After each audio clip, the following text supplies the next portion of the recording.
I'm a serial entrepreneur and investor. I've done 17 startups and 2 unicorns. Was on the original management team at Click Software, which was sold to Salesforce for 1.35 billion, and also Event.ai, an AI HR tech company that I co-founded with Dr. David Yang. We believe that intellectual capacity is evenly spread around the world, but opportunities are not. I'm the CEO, president, and co-founder of GSD, Get Shit Done Venture Studios, a premier AI and quantum venture studio located in Silicon Valley. So, with that, I have an incredible guest today. CB Salim is an entrepreneur, an investor. I mean, he went to the University of Nairobi, the Wharton School, MIT Sloan School, MIT Sloan School of Management for his MBA. He has an incredible company, Tennocata, that we're going to talk about. But first of all, you've been involved in entrepreneurship for some time. I got a question for you. How did you go down through? You were in Nairobi. What made you decide? So you moved up to MIT Sloan School and Wharton. Did one day you said to yourself, "Oh, I want to get an MBA and I'm going to go to MIT"? Was it like one of those kind of visionary moments, or how did that happen? Yeah, thank you, Gary, and thanks for coming into to your show. I think that was it's an interesting conversation in terms of how I first thought I should go to MIT. Well, because I've been running a technology company, a software company, for providing financial services, softwares for banks and financial institutions across 26 countries in Africa. So we reached a point where the company we were basically at almost plateauing, at a plateau phase. So my partner, who is Paul Mbugwa, decided that he should go to Harvard School and get himself. Wait a minute. He decided he was going to Harvard, and you said, "I'm going to be close to you, but not that close," right? Absolutely. I'll be on the other side of the bridge. Yeah, exactly, the other side of Cambridge. So he did a 1-year course, and I felt when he came back, the impact that I saw in the company, and I said yes, because I was more of a technical guy, and I needed now to move more into management and understand most of the other concepts. So that's the reason why I decided to jump and go to MIT and do my MBA there. Now, how smart were they at MIT? Was it hard to come in? Did it take a while to adjust, or did you just say, I'm a lot smarter than all these folks coming in? Just blow them away? Well, I think in MIT I can comfortably say I was average, because the guys are super smart. The class was full of amazing people. These are guys who are down to earth, but they had a lot of knowledge in almost everything. So I remember there was one time when guys were introducing themselves, and the professor asked, "So how many of you have 3 degrees?" And you could see a couple of hands up. Like 4 degrees, you could see a couple of hands up. So it was strange. And how many of you know multiple languages, like 5 languages? You see a couple of hands up. So these guys were super smart, and they are multi-dimensional. They look at different things, multidisciplinary. So that was an exciting part of the journey at MIT. Yeah. But did they say to him, "How many of you had $1 billion exit"? Did they ask any of those questions? Because that's I know like smart people that can speak a lot of languages, but they don't know how to make money. Yes, I think the money side, though, of course, in my class, an executive MBA class, there were a couple of billionaires. There are a couple of people who are running billion-dollar funds. And and they were all still in the learning curve. So quite interesting journey. Yeah. Now, when you were there, did you develop some good contacts? Yeah, absolutely. I think I got my startup, Tennocata, started out of MIT. And just within MIT networks, I've got a lot of contacts of guys who are doing amazing things. A lot of startups have come out of, in fact, out of our class of 2020. There is also tons of startups that are also there. So I think the course was amazing, and I think we did the right thing going for the course. No, that's super. So, and how did you like living in Cambridge? Well, completely different from Nairobi. What I Now was tell used us to. about the differences. Well, now tell us when you come in with like, what did you say? Like this weather is sucks. It's too cold, or was it like what were the good things and the bad things about culturally coming over, Yeah, and the environment? yeah. So I'm used to Nairobi weather, which is pretty much warm throughout the year. The first time I went to the US, I went during summertime, so I thought everything was like that. So when I Oh, went to Cambridge, yes, I went to Cambridge around September.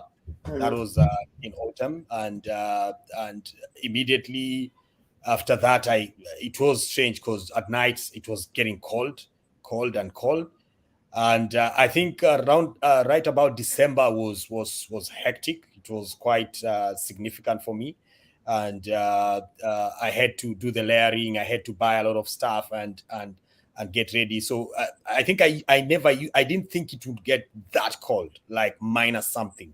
So I'm used to like the coldest in Nairobi. When you see guys putting on jackets, heavy jackets, is when it gets to 15 degrees Celsius. That is probably like That's cold. 16, like, yeah, and And they're everyone is freezing. Oh cold. my God. Exactly. Did So you feel like a penguin or what when that was happening?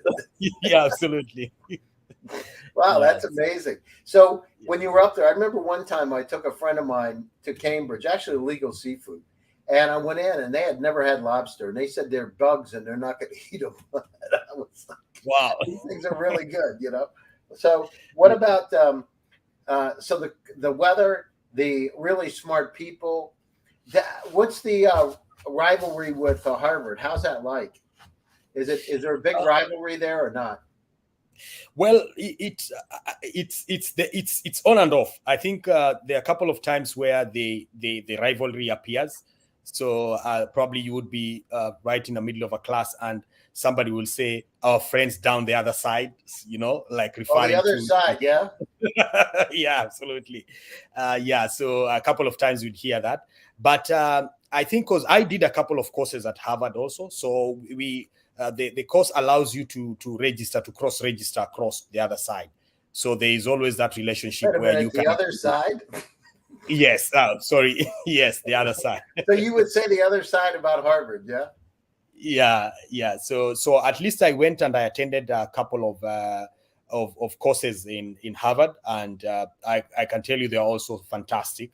They are so much case based, so you have to read tons of papers and then do a lot of analysis. And guys are super competitive in class. Everyone wants to, like, no, you're wrong. You cannot, not it cannot be like this. These guys, it cannot. So that's a significant difference from, because in MIT, someone would listen to what you're saying and say, okay, I think maybe if you do it this way, you could get some different traction. But I think in Harvard, someone will say, this is bullshit what you're saying. You can't do that. This should be like this. So there's all sorts Yeah, of but do you think they really know though? Do they really know, or they're just BS and telling you something just to show how tough they are? Because I see it a lot of times. We have several folks from Ivy Leagues that run companies we're involved with, and some of them are like, uh, they think they know it and they don't really know it. They have to come back. They haven't been entrepreneurs. The first MBA program was at Harvard to teach managers how to manage, not to how to be entrepreneurs, right? It's wow. almost like diametrically opposed, right? Because risk is not a good thing if you're a manager, right? You got to like calculate your risk. But if you're an entrepreneur, that's how your life is. It's like every day it's up and down. It's like Forrest Gump and a box of chocolates. Yeah, absolutely. You're absolutely right and spot on that. I think a lot of these management courses are tweaked towards, as you're saying, risk management becomes a core course. You constantly have to think, will this work? Will it not work? How will it? So there's the element of risking and trying out things is not really taught. But I think I went through a couple of entrepreneurial courses, even within MIT program, and some of them were really good. They were very good. Like there are a couple of venture courses that you would go in and you're told, like, look, what problem are you trying to solve? Can you try it? Have you tried it out? Have you talked to the customers? So rather than just sitting in your desk and thinking this is the problem that I'm solving, you actually go down and actually see that this is actually the challenge that the clients are facing. These are the problems that people are going through. So that's something that that a lot of schools need to really embed in as part of the program, and also bring in practitioners. So like having somebody who's actually gone through the journey, even if they don't have any of these degrees and all that, they have wealth of experience in actually what they know what they're doing. They know where to touch, where not to touch. So those are the kind of things that I think would bring more value into the courses. Yeah. Well, but do you think they'll ever do it though? Because it's really difficult to bring somebody that doesn't have a degree, unless they're a Bill Gates or Mark Zuckerberg, back to one of those places. It's really difficult because it doesn't add up to what they aspire to. It's interesting. No, I think they do. Mm-hmm. I think they do. Like, for example, I know of because we have a good center of entrepreneurship, and they bring in all sorts of guys. So and I used to attend venture cafes and stuff like that. You meet people who have absolutely no degrees, but they are running these ventures. They have these ideas. You can converse. You can have some engaging discussions. They can tell you the problems. You can help each other. They can support you and say, look, if you go this way, you are likely to burn your fingers because I did this in this and this and this and this. So I think the room is there, not only just for the papers. I think the more practical and more experience you've done the stuff, the better for someone as an entrepreneur. No, that's really cool. So what's the most exciting thing you did while you were there? Yeah, so I did a couple of things. I think I learned how to shoot a gun. Whoa. Wait a minute. I don't know. There's a lot of animals in Kenya. Don't you like don't you learn how to shoot guns or what? Yeah, so well, I think there are quite a number of interesting stuff I think that I did. So you learned to shoot a gun, and why did you learn to shoot a gun? So one of these friends of mine, he's a vet, and he was like, "Yeah, I'm going to do some shooting in I think in New Hampshire, I think." And I was like, "Yeah, I'm interested. Let's go." So we went, and the guy has like I think 10 guns or something, and just like, "Which one do you want?" So like, I don't even know how to shoot, so it was an interesting. And did you shoot? It was the first time I held a gun, of course, and I went through and I kind of liked it, so I went a couple of times. Yeah, so that was one of the interesting stuff there. But I think one of the things that I really got into there are two programs that we had for the entrepreneurial journey, and this one was called the MIT Sandbox. So what they do is they give you bare minimum, they give you $1,000 and say, look, what can you do with this $1,000? So like we give you a budget to go and do, let's say, your primary research on this problem that you want to solve. It doesn't matter if you're going to work on it or not, but they give you this very tiny token to see. So previously I used to think like you need like tons of money to start a business. You need like all these kind of investments, all these kind of monies to do that. But you realize just to understand the problem that you're solving, you just need to do the primary research. You don't need to spend a lot of money on it. Design the research well, go down. So that program was fantastic. And then I went through a program called Legatum program for entrepreneurship. So there, what you do is they select a bunch of guys, and over the across the semester, you go through a number of things. You study stuff, and it is basically impact. So the course is designed to trick your brain to think through what are the impact projects I can do. How do you reason? How do you think as an impact entrepreneur? What are the significant differences in developing world compared to what you see maybe in the US, in the UK? What are the areas that you need to learn and stuff like that? So those were very, very fantastic ones. So I would say that. Of course, the normal DMD, the hard stuff on statistical stuff and all the crazy stuff. Those ones are also interesting. But I think these two were super, super amazing for me. Well, that's amazing. So you went down through, and let's talk about Tennocata and how did you come up with that idea, and where are you with it today? I know it's a MIT startup focused on empowering micro and small business across Africa. So tell us a little bit of there are 54 countries in Africa, so most people don't realize how big. I mean, it's huge, like 1.4 billion people. So it's not like, and every country is a lot different, isn't it? And the cultures and it's not like there's one culture throughout. They're all different. One could be, oriented towards French language or English language, or religion could be different. How do you deal with that?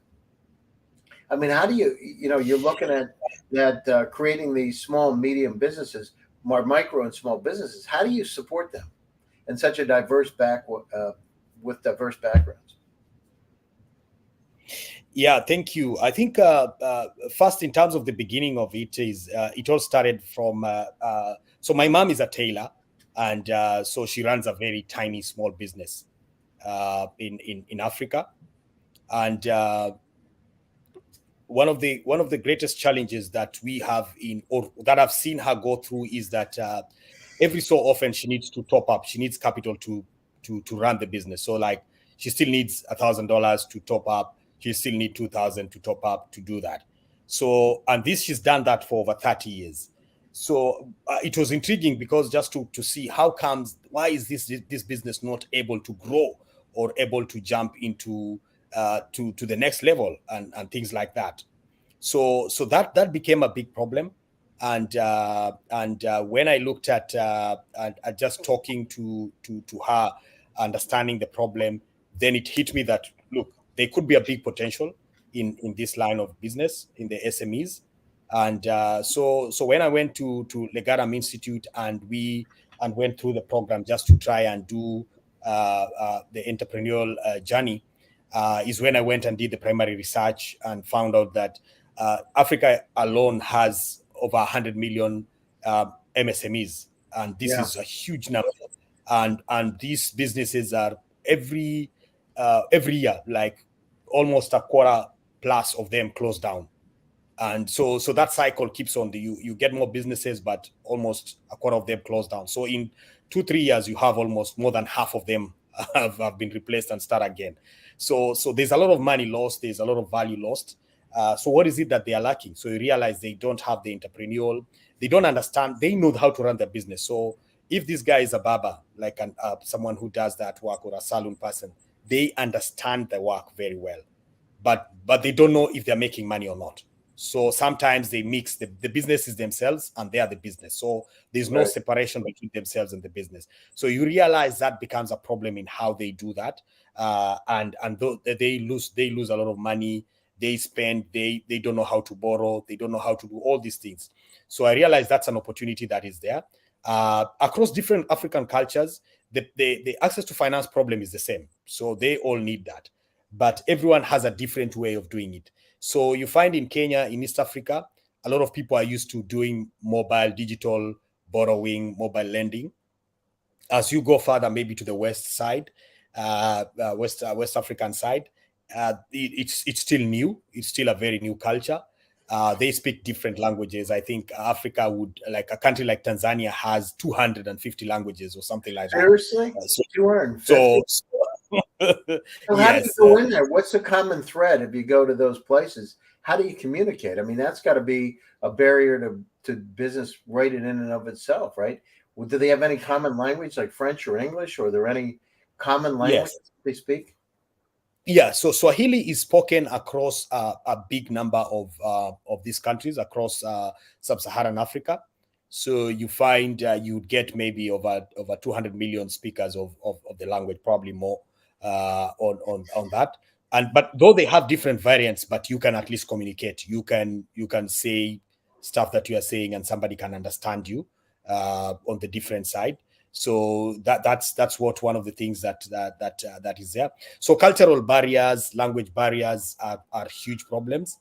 A lot of them are on different development stages. So you find probably you find Kenya, Nigeria, South Africa, Egypt. These are quite slightly more advanced countries. But as you go to the other ones, you find they would have the poverty levels are very high. So you have competing priorities. You have somebody who's thinking of a meal today, and you want to tell him how to grow their business. So that becomes also challenging. But you find now by you talking to them, engaging them, is when you tell them, look, yeah, there is hope in terms of once you are able to grow your business, you can feed your family better, you can grow, you can you will see significant improvement in your life. So those are the kind of things that we really have to push them, talk to them about, make them understand this is how things should be done. These are the areas for you can do mistakes here, but these are the areas that you cannot do mistakes. These are so all that becomes quite a lessons to be learned, and also ways to integrate with them. So the beauty of it is, I think the wide number of people are quite open in terms of they're friendly. So you would walk into, like in Tanzania, you would walk in and meet someone, greet them, and tell them, "Look, I've not eaten," and they'll give you food.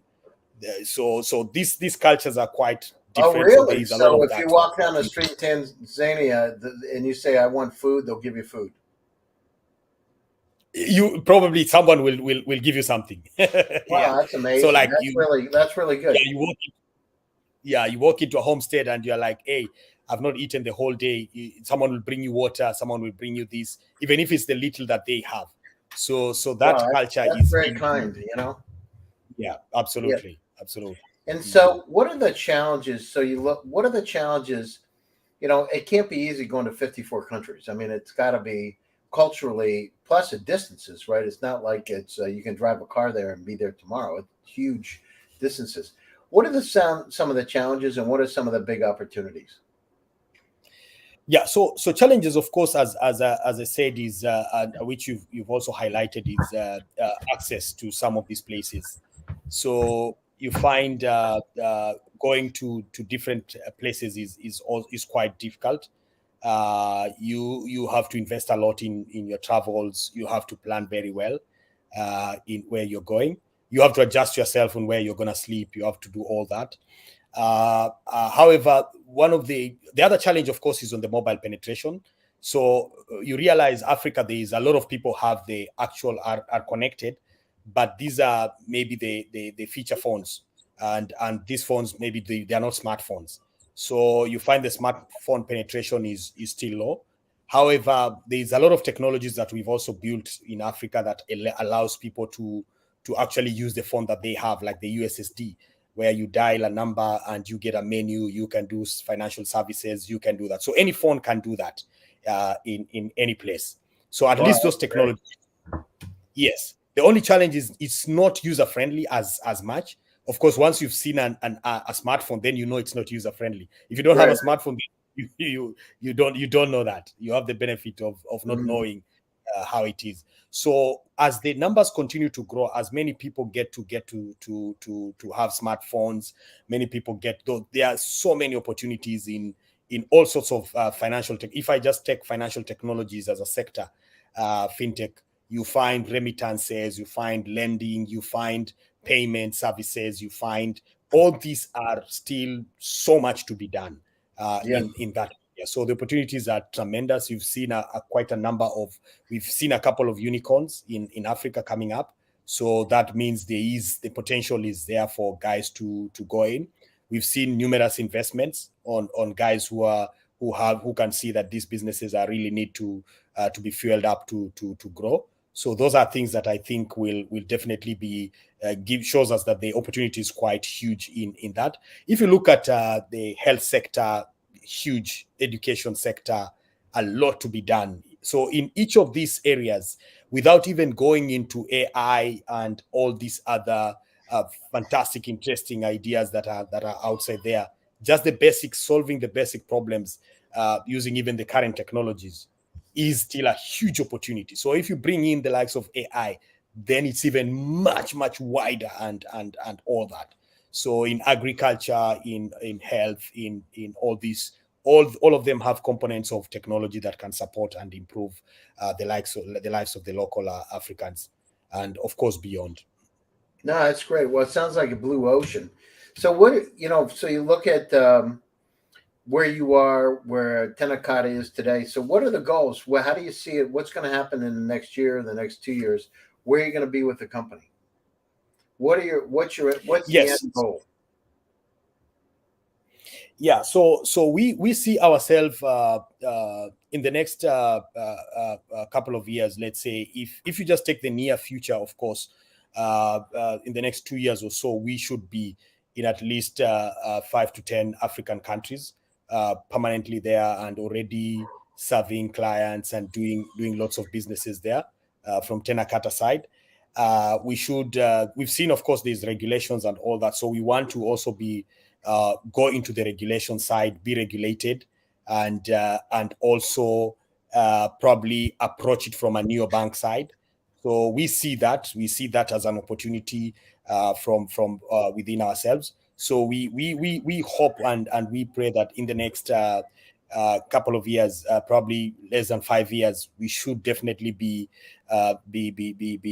seen as a unicorn. So those are some of the things that we see as that we want to see the impact in derived in each and every places that we go. We want to see businesses improve how they are doing. We want to see them being able to borrow. We want to see them having better credit scores. We want to see them know how to run their businesses. And by doing that, of course, we will be able to generate good revenues for ourselves, for our investors, for anyone who are associates, anyone who's associated with us. We will be able to do that. So those are some of the areas that we see ourselves in the next couple of years being able to do that.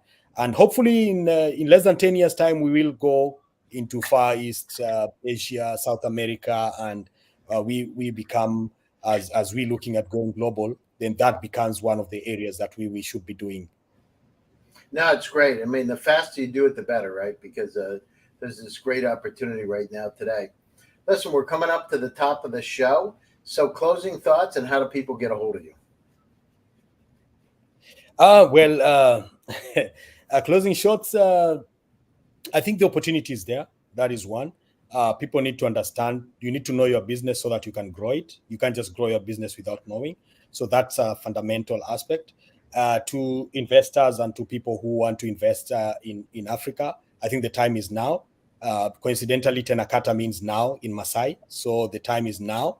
We need to go in, we need to invest, put in money, returns are there. Slightly patient capital, slightly, not like we don't expect 10x over this period of time, but slowly, these numbers will be realized. So I see great opportunities and definitely invite a lot of people to come into Africa. We can be contacted through our website. We will be able to hold hands, talk with the like-minded, let people know what they want to do, how they want to come into Africa. We can support all that, and we definitely should be able to grow. So these are the areas, or these are the stuff that we are doing, and we are excited to say we are still doing our fundraising round. So any investors, anyone who wants to come in, we really welcome them to come, and let's make the difference. That's right. Let's make the difference. So thanks so much for joining my show. I really appreciate it. It's good to see you again. And thanks to all my audience out there for making the Founders Report with Gary Fowler to happen. Thank to Hasmic and the entire LaToken team. Stay tuned, stay happy, stay safe, and stay healthy. Let's try to make this world a better place. Let's try to work together in harmony so we can solve the complex problems that we all have. And let's spread love and compassion and empathy around the world to make it a better place. My name's Gary Fowler, as I said, and I'm the host of the Founders Report. Stay tuned for another exciting edition coming up in 2 weeks. See you later. Take care. And thanks again. I really appreciate it.